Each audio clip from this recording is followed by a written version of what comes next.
வேணா நாளைக்கு கவனிச்சு பாரு. வேதவள்ளி கீழே போனா எல்லாரும் சந்தோஷமா சாப்பிட்டியாமா, என்ன பண்ற ஏது பண்றேன்னு பாசமா கேட்பாங்க. அதுவே நீ படிக்கட்டு இறங்கி போனேன்னா எல்லாரும் அந்த இடத்த விட்டு எஸ்கேப் ஆக தான் பார்ப்பாங்க. உன்னை பார்த்து அன்பா சாப்பிட்டியான்னு கேட்கறதுக்கு கூட இந்த வீட்டுல ஒரு ஆள் கூட இல்ல கல்பனா. அண்ணா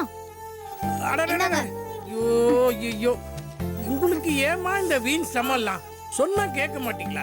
இதெல்லாம் நான் பாத்துக்க மாட்டேனா? இல்லண்ணா, வீட்டுக்குள்ளேயே இருக்கிறதுக்கு போர் அடிக்குது, அதான் நானே போய் எல்லாம் வாங்கிட்டு வந்தேன். உங்களுக்கு ஏமா இந்த வீண் அலைச்சல்? மழை காலமா வெயில் காலமான்னு தெரியாத அளவுக்கு வெயில் அடிக்குது. நீங்க இதெல்லாம் பண்ணணுமா? அம்மா நீங்க உட்காருங்க, நான் போய் ஜூஸ் எடுத்துக்கிட்டு வரேன். அதெல்லாம் வேண்டாண்ணா. உட்காருங்கம்மா, நான் போய் எடுத்துக்கிட்டு வரேன். உட்காருங்க.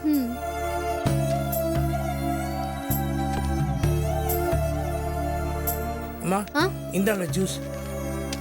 தேங்க்ஸ்ண்ணா. என்னம்மா நீங்க வேலைக்காரனுக்கு போய் தேங்க்ஸ் எல்லாம் சொல்லிட்டு? அண்ணா நீங்க சர்வன் கிடையாது, என் அண்ணன் மாதிரின்னு நான் பல தடவை சொல்லிருக்கேனா இல்லையா?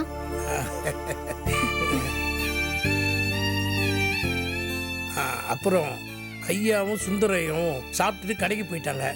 நீங்க வந்து சாப்பிட்டீங்கன்னா என் வேலையெல்லாம் முடிஞ்சிடும். கொஞ்ச நேரம் ஆகட்டுமேண்ணா.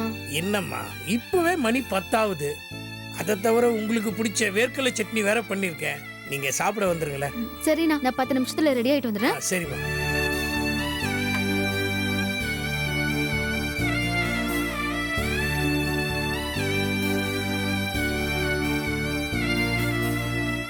வேதவள்ளிய கூட பிறந்த தங்கச்சி மாதிரி பாத்துக்கிறாரு. இதுவே நாம கீழே போனா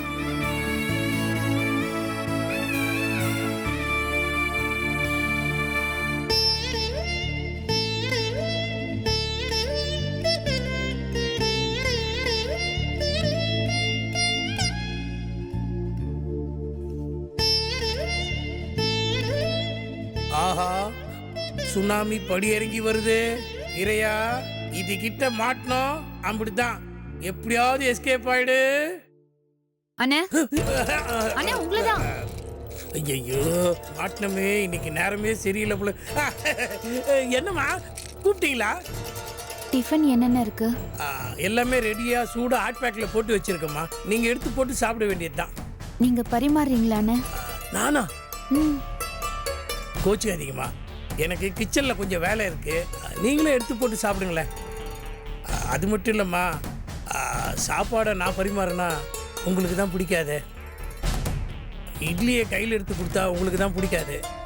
அதனால தான் சொல்கிறேன், நீங்களே எடுத்து போட்டு சாப்பிடுங்க. நான் வரேம்மா. ஐயோ இறையா, தப்பிச்சுக்கடா. என்னம்மா இப்போவே மணி 10. அதை தவிர உங்களுக்கு பிடிச்ச வேர்க்கடலை சட்னி வேற பண்ணிருக்கேன். நீங்க சாப்பிட வந்துருங்களேன்.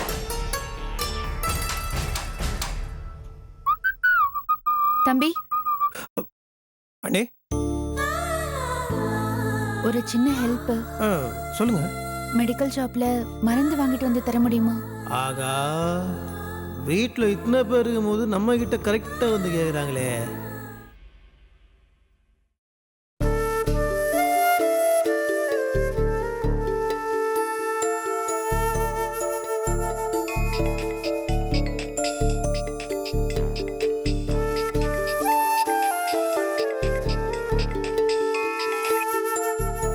சொல்லுமா.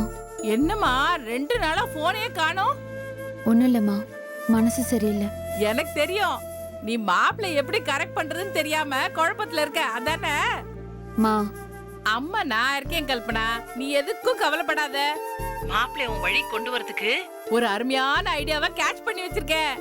மா முதல்ல விஷயத்தை நான் சொல்றேன், அதுக்கப்புறம் நீ பேசு. ஆந்திரா பக்கத்துல இருக்க காக்கிநாடால இருந்து நமக்கு தெரிஞ்ச ஆளை வச்சு ஒரு அருமையான ஐட்டத்தை இறக்குமதி பண்ணி வச்சிருக்கேன். என்ன தெரியுமா அது? உனக்குன்னு ஸ்பெஷல்லா தயார் பண்ண வசிய உருண்டை. மா ஒரு நல்ல நாளா பார்த்து வெடக்கோழிய வாங்கிட்டு வந்து அடிச்சு குழம்பு வச்சு அதுல இந்த வசிய உருண்டைய கலந்து மாப்பிள்ளைக்கு பரிமாறணும்னு வெய்யி.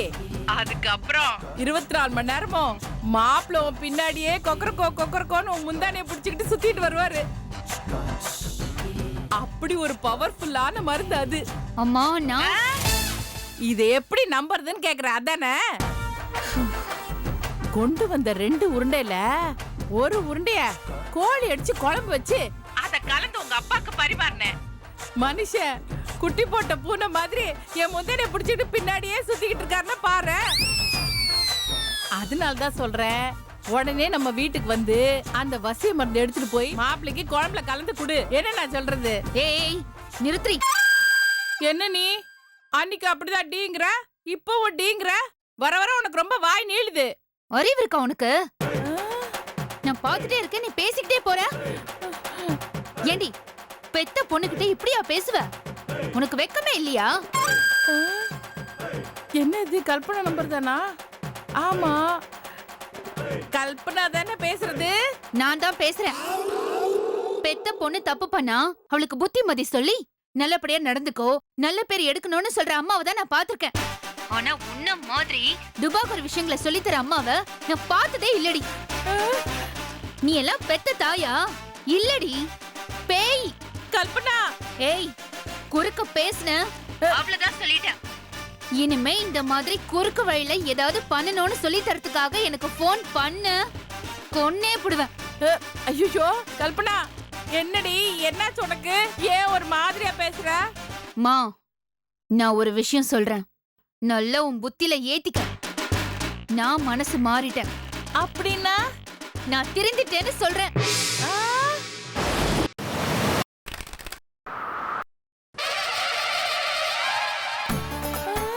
கல்பனா, என்னடி பேசுற நீ? ஆமாமா, நான் உண்மையதான் சொல்றேன். நான் திருந்திட்டேன். என் புருஷனுக்காக நான் திருந்திட்டேன். என் குடும்பத்துக்காக நான் திருந்திட்டேன். இனிமே நான் எல்லார்கிட்டையும் அன்பாவும் பண்பாவும் நடந்துக்கணும்னு முடிவு பண்ணிட்டேன். அதனால இனிமே தயவு செஞ்சு போன் பண்ணாத. ஆ, உன்கிட்ட எனக்கு பேசுறதுக்கு இஷ்டம் இல்ல. ஐயோ கல்பனா, கல்பனா, இது மாதிரிலாம் பேசாதடி.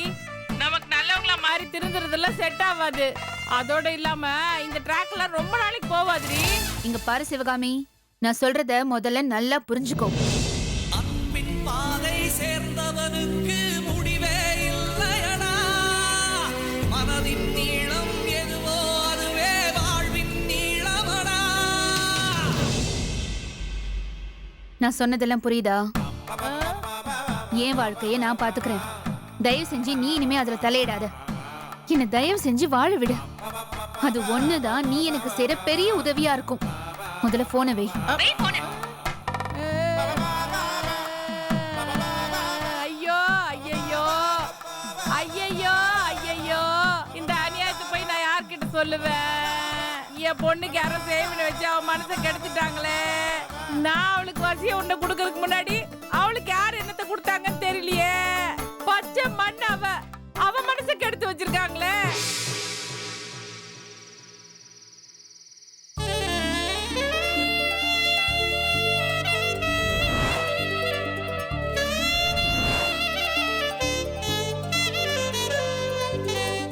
யார் அவன்? சட்டென்று என் மனதை சலனம் செய்த மாயவன். கூர்க்கண்கள் கொண்டு என் நெஞ்சில் தூர்வாரிக் கொண்ட மன்னவன். இமைப்பதினாலே இதயத்தில் இன்னல்கள் தந்தான். அவன் விழி பார்த்த பின்னே நான் மொழியற்று போனேன். உடல் நடுங்கியது, உள்ளமும் நடுங்கியது. அவனை தவிர யாவும் எனக்கு சுழியமாய் போனது. காணும் காட்சி எதுவும் அவன் அவன் அவன். 3 நிமிட பார்வையால் இன்று அவன் ஏதோ உணர்த்தினான். இதுதான் காதல் என்பதா? ஏ ஜி, ஏ ஓ ஜி, ஏ வேதா ஜி. என்னாச்சி? ஒன்றும் இல்லையா?